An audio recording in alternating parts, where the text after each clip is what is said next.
안녕하세요. 역전입니다. 반갑습니다. 자, 우선은 느바 엄청난 장줄 연승을 달리다가 어저께 오늘은 NBA 결과 아직 안 나왔고요. 제가 오늘은 녹화를 좀 빨리 진행을 합니다. 해외 균점이 다 떴기 때문에 이렇게 연승이 끊겼습니다. 우선 중배당 조합은 맞았고 그리고 영상 픽도 성적이 상당히 좋았는데 마이애미 마엔을 솔직히 함정 느낌을 좀 봤어야 되는데 그거를 좀 생각이 좀 짧았습니다. 그래서 중배당 조합만 적중을 하면서 어, 메인 조합은 적중을 못하면서 연승은 마감이 되었고, 근데 어제 주간 올킬이 또 나오면서 단번에 좀 만회를 하는데 또 성공을 합니다. 자, 분석 시작하도록 하겠습니다. 자, 내일 느바 경기들은 매우 중요한 점이죠. 컵 경기들입니다. 컵 경기 일정이고, 제가 이렇게 다 통계를 내왔습니다. 지금 이제 우리가 분석하는 경기들이 컵 대회 3일차 경기들이거든요. 1일차, 2일차는 어떠한 결과가 나왔는지를 제가 이렇게 수고스럽게 이렇게 준비를 해왔죠. 1일차는 4정배, 4역배, 언더가 좀 더 많이 났고, 2일차에는 9정배, 2역배로 오버가 상당히 많이 나왔습니다. 그러니까 좀 정배가 많이 떨어질 각이 보인다 하면 오버가 더 많이 떨어졌네 라는 좀 느낌을 좀 받을 수가 있겠죠. 자, 분석 시작하도록 하겠습니다. 뉴욕하고 마이애미 경기인데, 뉴욕이 브런슨이가 GTD인데, 자, 직전 올랜도 전 끝나고 카메라에 잡힌 모습이 워킹 부츠. 그러니까 우리가 좀 익숙한 단어로 좀 하면은 좀 약간 깁스 같은 겁니다. 기브스. 기브스에다 목발 짚는 장면이 포착이 됐습니다. 결장 가능성이 좀 더 높게 봐야 돼요. 이런 상황이라면 어찌됐건 그 장면이 카메라에 포착이 됐기 때문에 결장 가능성을 높게 봐야 됩니다. 마이애미 같은 경우는 라인업 그대로고, 자, 뉴욕은 무려 7경기 연속 홈 연전을 치르는 일정입니다. 직전 올랜도전에서는 브런슨이가 31득점을 기록을 했지만 나머지 아누노비, 다운스, 미셸 로빈슨, 미카엘 브리지스까지 주전 4명이서 총 도합 31득점밖에 못 올린 경기였어요. 야투도 싹 다 4명이 난조였고, 그 정도로 브런슨을 제외한 나머지 선수들이 난조, 슈팅 컨디션이 난조가 명확했습니다. 그런데 하필이면은 브런슨이 부상 이슈가 발생한 상황이라는 거죠. 마이애미는 직접 미첼 갈란드, 모블리, 빅3가 빠진 클을 상대로 21의 턴오버를 범하면서 철저히 자멸했습니다. 급하게 패스하다가 턴오버가 정말 많이 나온 경기였어요. 제가 경기를 봤기 때문에 압니다. 이번 경기 역시도 공격 리바운드를 6개 차이로 크게 밀렸단 말이죠. 아데바요 결장한 이후로 마이애미가 공격 리바운드 부분을 앞선 경기는 한 번도 없었습니다. 다 초전 박살이 났지. 또한 주전 선수들의 야투율이 나쁘지 않은 경기였음에도 하케즈 주니어를 30분이나 출전시키면서 고집을 계속, 하케즈 주니어를 밀어주는 경기를 계속했어요. 스포일스트라 감독이. 하케즈 주니어가 이날에 잘하는 것도 아니라 야투를 팀 내 두 번째로 많이 던져가지고 4개밖에 성공을 못하면서 개인 야투 20%대를 찍었단 말이죠. 팀 내 최다 마이너스 득실 마진을 찍은 선수가 하케즈 주니어였습니다. 근데도 식스맨으로 출전한 하케즈 주니어를 30분이나 출전을 시켰던 이유는 저도 솔직히 모르겠어요. 저는 이게 패배 원흉이라 확신을 하기 때문에, 마이애미가 3쿼터 중반까지 13점 차 이기고 있어서 이거 변수가 아닌 이상 들어올 가능성이 높겠다 생각하고 있었던 경기였는데, 작전 타임이 끝나고 광고를 보고 와도 하케주 주니어는 여전히 코트 안에 있고, 그러면서 계속 하케주 주니어가 튕겨서 역전을 당한 경기였습니다. 제가 경기를 봐서 안단 말이죠. 솔직히 경기를 보면서 전혀 납득할 수 없는 선수 기용이었습니다. 마이애미는 아데바요가 결장한 이후에도 페이스가 여전히 정말 빠른 팀이고, 솔직히 경기를 보면서 야, 저렇게 허겁지겁 플레이해서 저렇게 턴오버가 계속 나올 바에 좀 이기고 있으니까, 좀 한 10점 차 이렇게 이기고 있으니까 좀 템포를 늦출 법도 하지 않나 하는데, 야, 경기를 보면 저는 이해를 안 됐던 게, 정말 도둑놈한테 쫓기는 것 마냥 계속 진짜로 템포 푸시를 갈기더라고요. 자, 우선은 뉴욕이 컵 대회 첫 경기에서 어떤 결과를 냈습니까? 시카고 원정에서 10점 차 대패를 당했습니다. 시카고한테 260점 해고가였고, 마이애미는 반대로 1차전에서 샬럿 상대로 126대 108, 234점 경기에서 마이애미가 대승을 따냈었단 말이에요. 딱 봐도 샬럿이 못해서 언더가 났던 경기 느낌이죠. 마이애미가 234점이면 대체로 언더입니다, 지금은.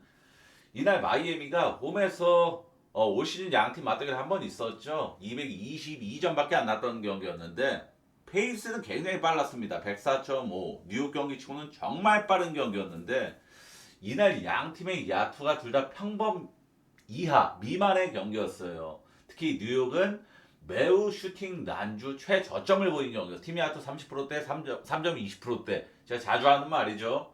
굉장히 여자 농구 수준으로 못한 경기였습니다. 뉴욕이. 당시 이날에 뉴욕이 주전 선수들이 못한 건 사실 아니었어요. 근데 식스맨 애들이 정신이 나간 그런 경기였습니다. 식스맨 애들이 식스맨으로 출전한 모든 선수들 다 앞에 3점을 18개를 쏘았는데 고작 하나밖에 성공을 못한 그런 경기였어요. 그 정도로 올 시즌 뉴욕 경기 중 가장 최악의 경기가 바로 이 마이애미 경기였습니다. 그러니까 페이스가 굉장히 빠른 경기였음에도 230점을 못 넘긴 경기가 나왔단 말이죠. 그러나 뉴욕이 또다시 이런 최저점 야투를 기록할 가능성은 매우 희박하게 느껴집니다. 그 이유를 제가 여기 열거를 한 거예요. 첫째로 장기간 홈연전으로 인해서 컨디션 걱정은 별로 없다. 직전 경기 올랜도전에 꼬라 박았잖아요. 반등 가능성이 충분히 높다라고 보는 겁니다. 마이애미가 지금 수비가 전혀 안 되고 있는 상황이기 때문에. 그러고 마이애미 수비의 핵심이라고 볼 수 있는 아데바요가 지금 없는 상황이기 때문에. 자, 실제로 지금 마이애미가 아데바요가 없었던 최근 구간에서 3경기 연속 137점 이상이라는 정말 터무니없는 실점력을 자랑을 하죠. 그리고 직전 경기 슛감 반등 가능성. 이러한 합당한 근거들로 저는 브런슨이 결장을 하더라도 저는 아까 서두에 말씀드린 결장할 가능성이 더 높아 보인다고. 그럼에도 오바메인으로 서브는 뉴욕 마엔 보겠습니다. 오바메인으로 서브는 뉴욕 마엔. 이거는 브런슨이 없더라도 나머지 선수들이 야투가 좋게 찍힐 가능성이 높다라고 봐요. 마이애미 최근에 제가 직전 경기 보면서 수비 로테이션도 엉망이었고 그러니까 지금 3경기에서 137점 하고 있는 겁니다. 템포는 빠르고 그래서 양팀 직전 맞대결이 뭐 222점 언더였지만 뉴욕이 팀 야투 30%, 3점 20%는 정말 여자농구 수준의 야투를 기록을 한 거였고 페이스는 분명히 빨랐다. 이 정도만으로도 오바 충분히 갈만한 경기라고 봐요. 오바 메인으로 서브는 뉴욕 마인 보겠습니다. 올랜도랑 브루클린은 패스입니다. 패스 적어놨죠? 제가 정보 이렇게 적어놨으니까 그것만 보시면 될 것 같습니다. 반캐로가 결정을 확정합니다. 디트랑 필라델피아 경기는 커닝햄하고 젤런 듀렌이 지금 디트에서 가장 중요한 딱 1등, 2등 보면 1등 커닝햄, 2등 젤런 듀렌인데 이 두 명이 GTD 걸려져 있는 상황이죠. 필라는 엠비드가 GTD고 도미닉 발로우는 복귀를 합니다. 근데 이거는 저 젤런 듀렌하고 커닝햄이 GTD 걸려져 있는 이상에 지금 마땅한 분석은 당연히 불가능합니다. 그래서 이 경기는 좀 더 확률 높은 쪽으로 좀 우선은 분석을 하자는 마인드로 분석을 한 건데 자 우선은 얼마 전 양팀 맞대결이 있었죠. 필라 홈에서 219점 완전 핵언더가 나왔습니다. 당시 박스 스코어를 살펴보면은 양팀 팀야투가 막 정말 터무니없는 아까 뉴욕처럼 막 30% 팀야투 30%대 이런 게 아니었다. 물론 필라는 43%면 굉장히 못한 거긴 합니다. 근데 3점 성률은 평균 수준이었고 디트는 외려 3점이 폭발한 경기였어요. 근데 220점을 못 넘긴 219점이 나왔다라는 거. 그리고 자유투가 정말 터무니없이 안 불린 경기였냐? 그것도 아닙니다. 56개면 양껏 불릴 만큼 다 불렸고. 근데 219점밖에 안 나오면서 언더가 떴다라는 거는 저는 양 팀의 뭐 GTD를 무시하고 갈만한 배팅은 언더라고 봐요. 언더. 근데 컵 대회라는 점, 컵 대회 언더는 항상 불안 요소를 깔아야 됩니다. 언더는 어지간하면 메인 조합으로는 좀 열애시키는 게 맞아요. 컵 대회는 제가 느낀 겁니다. 휴스턴하고 포틀랜드 경기는 양 팀 라인업 둘 다 뭐 부상 이슈가 새로 생긴 선수는 없습니다. 자, 휴스턴이 우선 컵 대회 첫 경기에서 샌안토니오한테 10점 차로 11점 차로 졌었죠. 그래서 지금 0승 1패 상황이고, 포틀랜드는 컵 대회 첫 경기 홈에서 덴버 상대로 2점 차. 정말 아슬아슬한 승리를 거둔 이것도 극장승이었죠. 역전승을 해냈던 경기였죠. 그런 결과가 있습니다. 자, 우선 휴스턴한테 좀 주목을 해보겠습니다. 지금 오클라호마 다음으로 지금 NBA에서 가장 핫한 팀이 휴스턴이에요. 정말 잘합니다. 우선 리바운드 자체가 NBA 30개 팀 중에 압도적인 1등이고, 그리고 슈팅도 어찌됐건 지금 최상위권을 유지하고 있는 팀이니까 너무나도 좋은 흐름을 보여주고 있는 팀인 건 분명한 사실인데, 0승 1패, 컵대에서 0승 1패를 기록하고 있고, 0승 2패가 되면은 아무래도 이 컵대회에서 조기 탈락이 굉장히 유력해지죠. 그러다 보니까 이 휴스턴은 이번 경기에 반드시 승리를 따내야 한다는 명분이 있다라는 겁니다. 가뜩이나 홈 경기이기도 하고, 이 점을 저는 굉장히 무게감 있게 생각을 했고, 그리고 가뜩이나 포틀랜드가 원정연전을 치르고 있죠. 이번 휴스턴전 원정연전 네 번째 경기인데, 고무적인 거는 최근 패배한 경기에서도 결코 대패는 안 당하는 게 바로 포틀랜드입니다. 그리고 최근에 포틀랜드 경기를 보면서 느낀 점은 쉐이든 샤프가 최근에 어떤 팀 에이스와 견주어도 꿀릴 거 없이 너무나도 잘해주고 있단 말이죠. 데이런 샤프가 아니라 쉐이든 샤프는 올랜도 전에 31득점, 야투를 67%가량을 기록을 했고, 직전 뉴올전에 35득점, 개인 야투 70% 이상을 기록을 했습니다. 지금 이 정도로 해주고 있는 선수가 드물어요. 그것도 두 경기 연속 씩이나. 그래서 이 쉐이든 샤프가 매우 아주 핫핸드 흐름을 좀 보여주고 있습니다. 그러나 올랜도 전에 제가 이것도 자세히 다 하나하나 다 살펴봤죠. 쉐이든 샤프가 올랜도 전에 3점 성공 개수는 3개, 그리고 뉴올리언즈 전에도 2개에 불과했습니다. 35득점 중에 3점 메이드로 인한 점수는 6점, 31점 중에 3점 메이드는 9점. 그러니까 3점 지분이 큰 선수가 아니라는 거예요. 대부분 2점 슛으로 만들어진 2점 슛이나 자유투 득점으로 만들어진 셈입니다. 그러나 휴스턴은 올 시즌 2점 슛 수비 영역이 부분이 리그 7등이에요. 굉장히 좋은 팀입니다. 기본적으로 인사이드 아무래도 기본적으로 신장이 굉장히 큰 팀이고, 그리고 스티븐 아담스라는 수비 원툴 리바운드 투툴 센터가 버티고 있고, 알프렌 센군이라는 빅맨 또한 페인트 존 근처에 있는 선수이기 때문에 휴스턴 상대로 2점 슛을 대폭발하기 힘들단 말이죠. 근데 지금 쉐이든 샤프가 제가 살펴봤듯이 2점 슛으로 굉장히 볼륨을 채우고 있는 선수라서 이 샤프의 맹활약 이 행진이 휴스턴 상대로 굉장히 힘들 가능성이 높다라는 생각을 좀 합니다. 그리고 휴스턴의 올 시즌 유일한 약점은 바로 3점 수비가 굉장히 약하다라는 거예요. 키가 큰 장신 군단답게 활동력으로 승부하는, 빠릿빠릿하게 상대를 쫓아가 상대 발을 스텝을 따라가서 수비하는 3점 수비가 굉장히 하자가 있다라는 겁니다. 실제로 11점 차로 패배한 샌안전에서도 샌안토니오가 3점을 평소보다 월등히 많이 성공시킨 경기였고, 성공률도 40%를 기록했습니다. 비록 마엔을 성공을 했지만 시종일관 끌려다녔던 미러키 전에도 미러키의 3점 성공률 45%였어요. 또한 직전 워싱턴 전에도 워싱턴이 근 40%를 기록할 정도로 휴스턴은 3점 수비가 전혀 좋지 못한 팀입니다. 근데 포틀랜드가 올 시즌 3점 성공률이 나쁜 팀이에요. 올 시즌 3점 성공률 25등 최하위권에 위치한 팀입니다.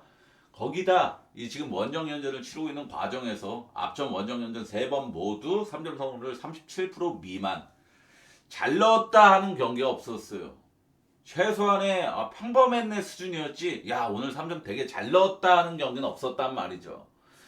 자, 컵대회 첫 경기 패배로 인해서 반드시 승리해야 하는 명분이 뚜렷한 휴스턴 사이드를 노리는 게 무조건 맞다라고 보는데, 제 생각보다 핸드 기준점을 좀 높게 받았어. 저는 포틀랜드가 올 시즌 다크호스라고 봐서 6.5 정도를 예상을 했는데 8.5를 받았단 말입니다.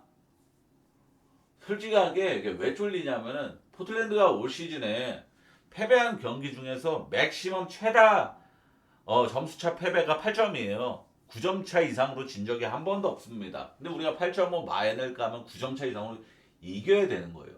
그러니까 지금 포틀랜드를 여태까지 포틀랜드를 상대했던 팀들 중에서 휴스턴이 가장 다 최다 득실 마진 차이로 승리를 거둬야 마인이 적중이라는 겁니다. 이 점이 저는 굉장히 큰 불안 요소라고 생각을 해요. 그래서 근데 어찌됐건 제 분석은 휴스턴 마인이 메인이었고 서브는 오바 쪽으로 보겠습니다. 오바 쪽. 서브는 오바 쪽.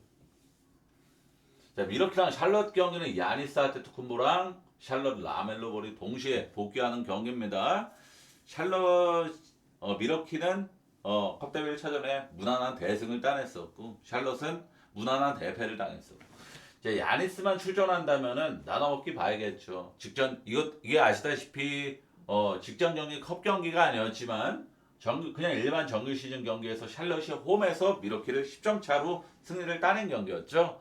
야니스 아테토쿤과 돌발 결정을 했던 경기였고 그래서 미러키가 샬럿한테 좀 개망신을 당하고 왔는데 홈으로 돌아온 경기에서 복수할 명분이 아주 뚜렷하겠죠. 가뜩이나 컵 대회에서 더 동기부여가 있을 가능성이 높겠고 자 우선 바로 어제 있었던 양팀 맞대결을 살펴보면은 샬럿이 역배승을 한 이유는 야투가 터진 경기가 아니었습니다. 역배팀이 역배를 내는 시나리오는 가장 높은 가능성은 역배팀이 야투와 쏘는 족족 다 들어간 터진다. 이런 경기가 대부분인데 그런 경기가 절대 아니었어요. 팀 야투랑 3점은 되려 미러키가 더 잘 들어간 경기였습니다. 성능 자체도. 그런데 패배한 이유는 바로 에너지 레벨에서 정말 크게 밀렸어요. 샬럿이 공격 리바운드 15개, 총 리바 50개. 근데 미러키는 공리 10개, 총 리바 34개. 총 리바운드 차이 16개씩이나 차이가 났던 경기였죠. 거기다 자유투 마진이 샬럿이 23개 성공, 미러키가 8개 성공. 자유투 마지막 15점 차이가 났습니다. 이거는 둘 중 하나에 심판이 손 탔거나 심판 손 탔거나 아니면은 미러키가 에너지 레벨이 절망적으로 안 나왔다거나. 근데 제가 이 경기를 분석할 적에 언더만 봐서 저는 적중을 했었죠. 이 경기를 분석할 적에 야니스 아테토쿤보가 결장을 예상을 하면서 근데 제가 이 경기를 우선 그거 하는 거는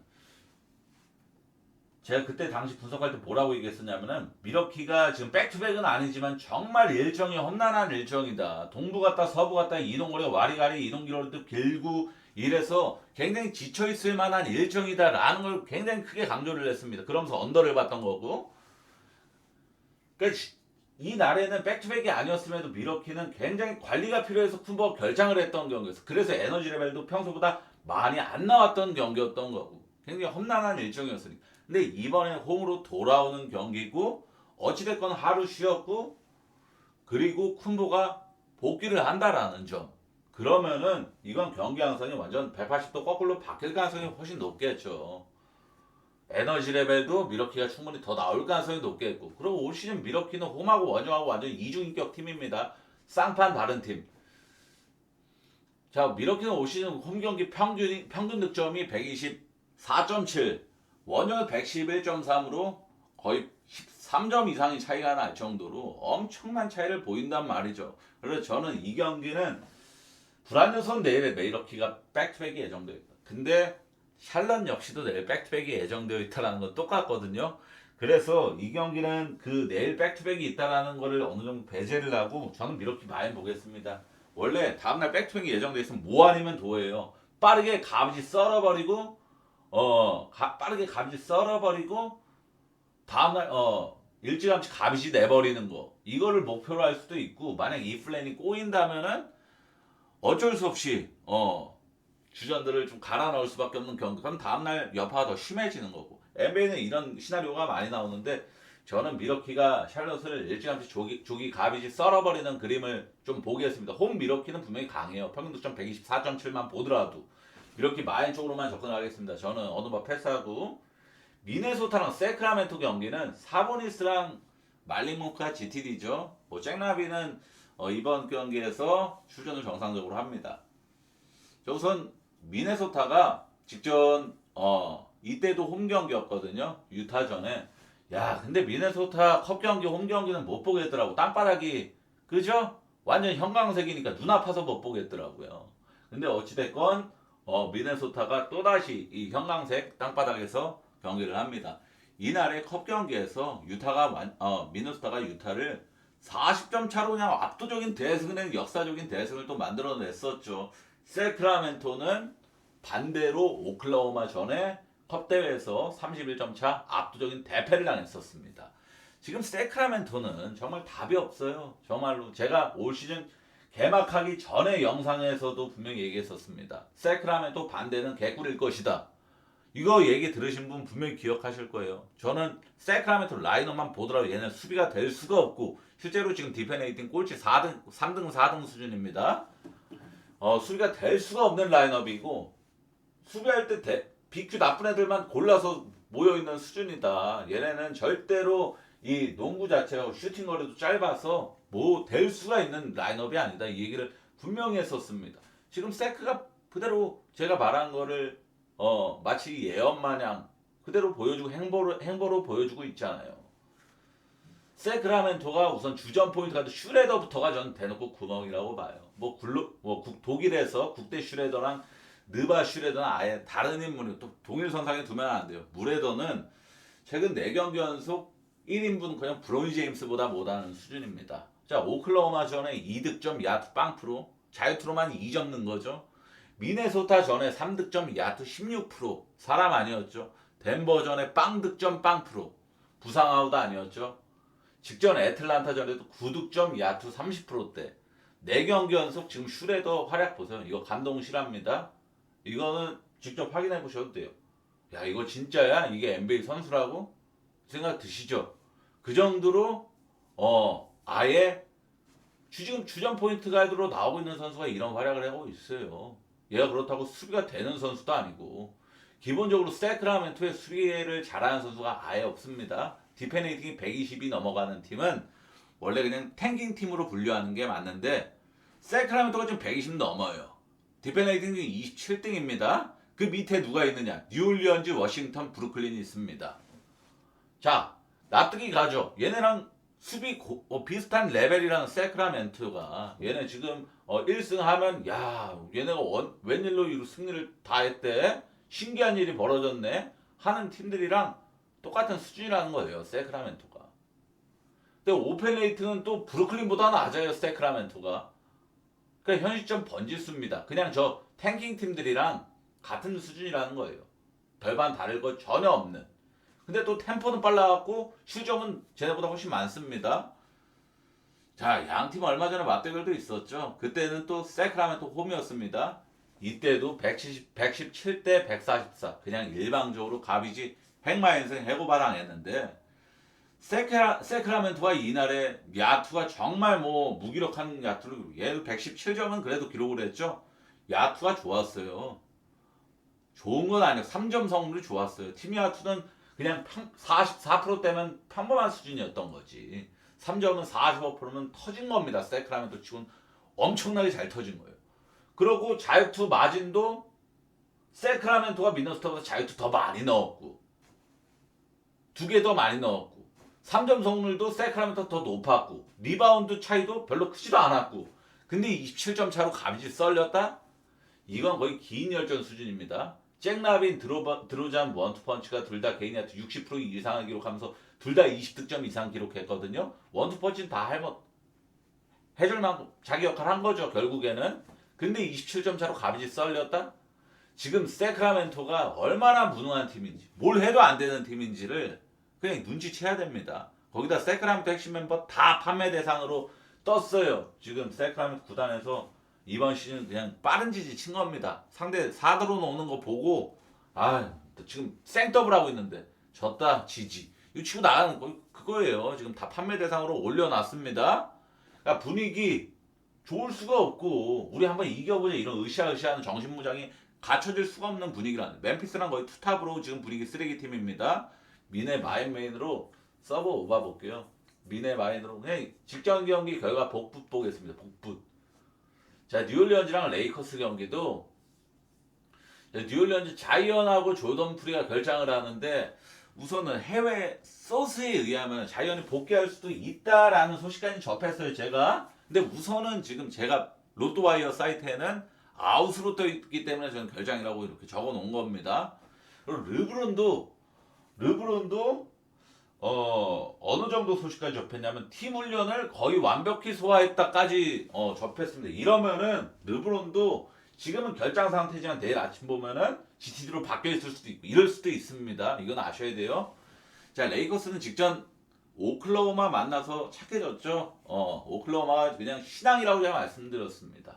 뭐 백투백이건 홈은 백투백이라서 크게 생각도 안 했었고 저도 오클라호마 마엔을 메인적으로 갔었죠. 레이커스와의 경기에서. 그러니까 오클라호마가 그냥 신앙이라고 제가 말했죠. 레이커스가 돈치치 리브스 듀오가 역사적인 오펜 레이팅을 자랑한다는 기사가 뜨자마자 오클라호마가 비웃기라도 하듯 그냥 지려 밟았습니다. 돈치치가 19득점, 야투 30%대, 턴오버 4개. 누가 봐도 못한 거죠. 19득점 4턴오버만 보더라도 못한 겁니다. 리브스 13득점 5턴오버. 못한 거예요, 무조건. 그러니까 이 두 선수가 다 그냥 오클라호마한테 그냥 쭉정이가 된 거예요. 오클라호마는 레이커스가 오클라호마 전에 팀이 야투 40% 완전히 꼬라박은 거죠. 3점도 31%면 완전히 꼬라박. 턴오버 20개. 완전히 착해졌습니다. 이거 반등 봐야겠죠. 뉴올리언즈 상대로는 더더욱이나 더. 레이커스가 최근 3경기 3점 시도 22등입니다. 레이커스 이 돈치치 리브스 조합으로도 3점을 많이 던지는 팀은 결코 아니라는 거예요. 근데 뉴올리언즈가 지금 3연패에 빠졌는데 이 3연패 과정을 좀 심도 있게 살펴보겠습니다. 샌안토니오전에 샌안토니오가 팀 야투 53% 기록하면서 3점은 평범한 수준을 기록했지만 그래서 졌고 이날 뉴올리언즈가 3점을 이 경기가 그 트레이머프 3세가 41득점 개인 야투 거의 60% 이상 70% 가까이 찍고서 진 경기 7점 차로 진 경기였죠. 프레는 찍었지만 머피 3세의 인생 경기가 나왔음에도 7점 차 졌다. 이 경기가 그러니까 뉴올리언즈가 결국에는 얘네가 딱 이것만 보더라도 야 팀야투 53%인데 3점 35%? 이거 2점 슛 성공은 무조건 60% 이상이구나. 이건 단번에 계산이 나오잖아요. 그러면은 야 이거는 그냥 인사이드 수비가 아예 젬병이었구나. 뉴올리언즈 이게 당연히 생각이 드는 거고 피닉스 전에도 상대팀 팀야투 50% 3점 44%. 그러니까 대량 실점 두들겨 맞으면서 23점 차 대패당했고 그리고 포틀랜드 전에도 포틀랜드가 팀야투 58% 기록했습니다. 3점 평범한 수준이었고 2점 슛이 근 70% 찍혔을걸요. 58%면은 3점 35%인데 그러니까 이 정도로 뉴올리언즈는 지금 3경기 연속 수비가 전혀 안 됐다. 인사이드 특히 2점 수비가 전혀 안 됐다라는 겁니다. 그러니까 이것만 보더라도 레이커스가 충분히 직경기 오클라호마한테 착해진 레이커스가 뉴올리언즈 상대로는 팀야투 50% 이상 기록할 가능성 실할 이상은 봐도 되겠구나 이런 생각을 하는 게 욕심이 아니란 말이죠.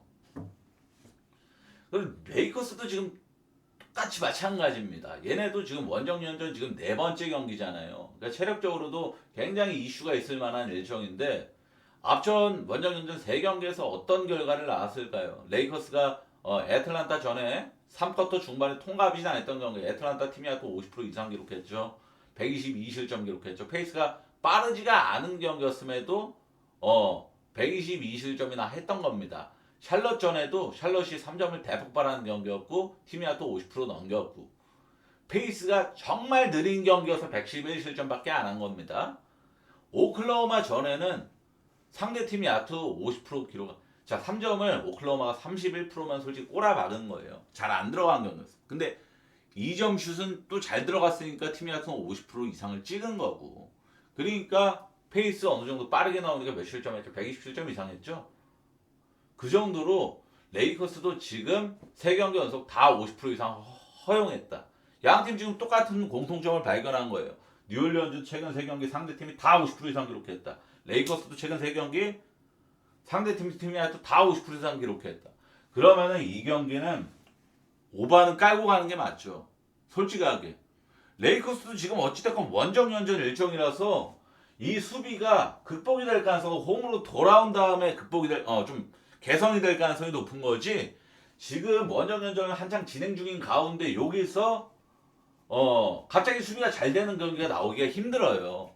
근데 뉴올리언즈가 워낙에 공격이 약한 팀이니까 물론 그런 경우에 나올 가능성도 있는데 기본적으로 뉴올리언즈가 어찌됐건 홈 경기고 지네들 홈 경기고 그래서 지금 레이커스가 지금 보시면은 오클라호마는 그냥 얘네가 3점을 자꾸 찬스로 던진 애들이 제일린 윌리엄스, 그 인디언 족장 같이 생긴 애, 뭐 이런 애들은 사실 좀 주사위가 너무 심하고 그리고 저점일 가능성이 너무 높고 샬럿하고 애틀 상대로 다 40% 이상 두들겨 맞았다? 이거 뉴올리언즈도 3점 안 꼬라박을 것 같아요, 저는. 그리고 뉴올리언즈가 어찌됐건 페이스가 정말 이 자이언 윌리엄스 없는 뉴올리언즈 페이스가 낮게 찍히진 않고 그래서 저는 이 경기는 랄 마인하고 오바 둘 다 메인급으로 선정을 했습니다. 그러니까 여기서 둘 다 저는 나쁘지 않게 보는데 레이커스 마인을 좋게 보는 이유는 자 직전 경기 오클라호마한테 착해지고 너무 대놓고 반등 타이밍이다. 상대가 수비 전혀 완전히 나쁜 뉴올 상대로는 이건 반등하 무조건 세게 봐야 된다.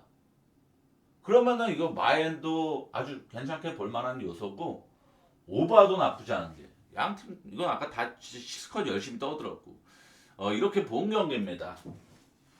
랄 마이너 오바 둘 다 메인급. 댈러스랑 클리퍼스 경기는 댈러스는 팀 내 리바운드를 잘 따내줄 수 있는 선수들이 모두 GTD에 걸려서 사 있는 상황이에요. PJ 워싱턴도 굉장히 리바운드를 잘 따내는 선수입니다. 그러니까 이 경기는 GTD를 꼭 확인하고 가는 승패인들을 노리려면은 근데 GTD를 무시하고 갈만한 배팅은 저는 언더 보는 게 맞다라고 봅니다. 직전 클리퍼스가 246점 해고바가 뜬 경기를 했죠. 덴버전에. 페이스가 97점으로 느린 경기였어요. 빠른 경기가 절대 아니었습니다. 근데 클리퍼스가 팀 야투 49%, 3점 40% 이상으로 클리퍼스도 야투가 평소보다 월등히 잘 들어가는 경기였단 말이죠. 그래서 얘도 116점이나 낸 거고 덴버가 근데 팀 야투로 52.4%, 3점 38%, 둘 다 아주 좋은 야투를 기록했죠. 자유투도 많이 성공시켰고 130득점 했잖아요. 요키치가 개인 야투 80%로 55득점. 제가 백투에서 요키치는 그냥 경이로운 선수 거의 신입니다. 신. 그래서 이거는 이런 진짜 요키치의 야투 80% 55득점 이런 말도 안 되는 경우가 솔직히 비상식적인 경우가 나와서 이런 해고가 뜬 거지. 지금 솔직히 댈러스에서 요키치만한 개인 야투 80%로 55득점 낼 수 있는 선수가 누가 있어? 쿠퍼 플래그가 이렇게 하겠습니까? 당연히 이 댈러스전에서는 그럴 일은 절대 없다 라고 생각하는 게 맞고 그러고 클리퍼스가 너무 느려요. 너무 올 시즌 페이스루치 꼴찌 팀입니다. 꼴찌 팀. 제일 느린 팀. 보스턴보다 느려요.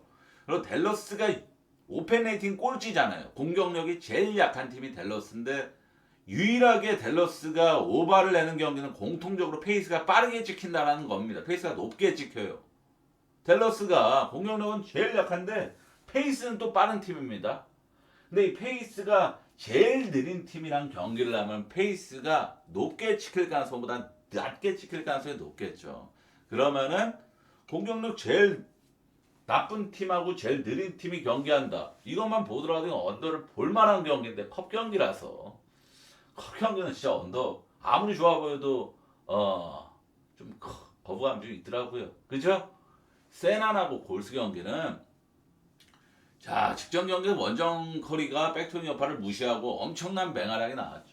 그제 양팀 경기 분석을 할 때 제가 커리가 팍스와의 매치업에서 정말 기록이 좋더라. 평득 35점이었나요? 하면서 야투 50% 이상 3점 45% 이렇게 써가면서 커리의 반등 보겠다. 이건 골스 팀의 반등이 아니라 커리의 반등 보겠다.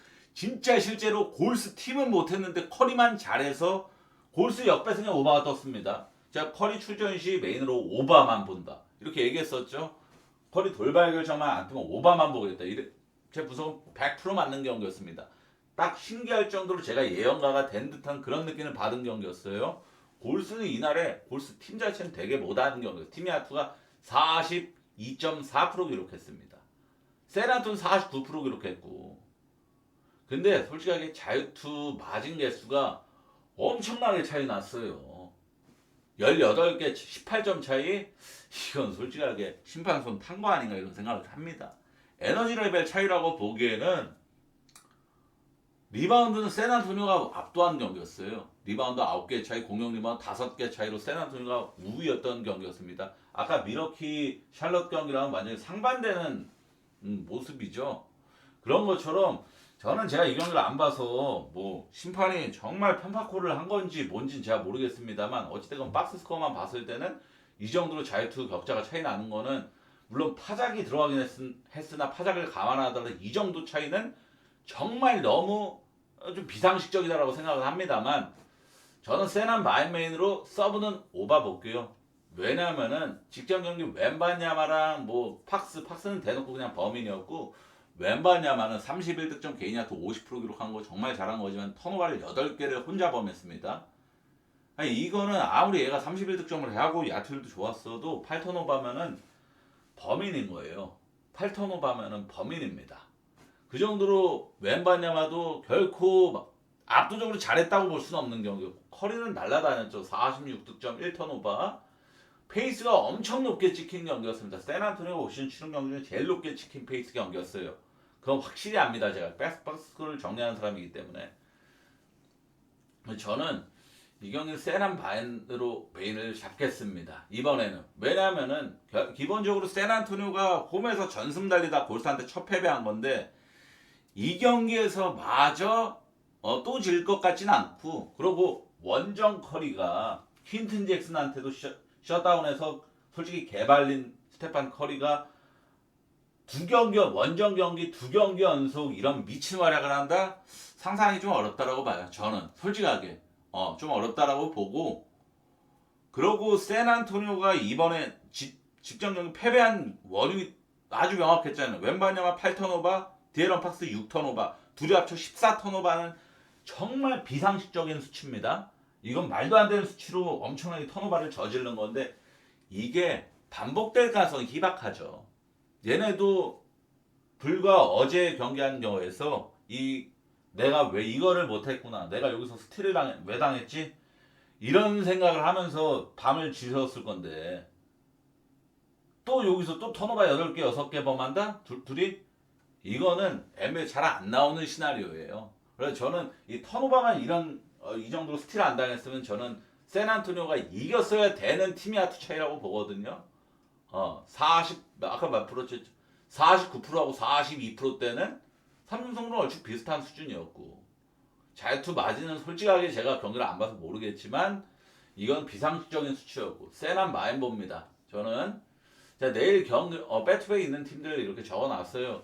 내일 백투백 있는 팀들 경기인데, 얘네들 마인은 조금 조심할 필요가 있습니다. 조금. 자, 선생님들 오늘 분석 열심히 이렇게 해봤는데, 자, 또 승승장구할 수 있도록 분명히 최근까지 엄청난 승승장구를 하고 있었죠. 계속 이 흐름 놓치지 않도록 열심히 하도록 하겠습니다. 시청해 주셔서 정말 감사합니다.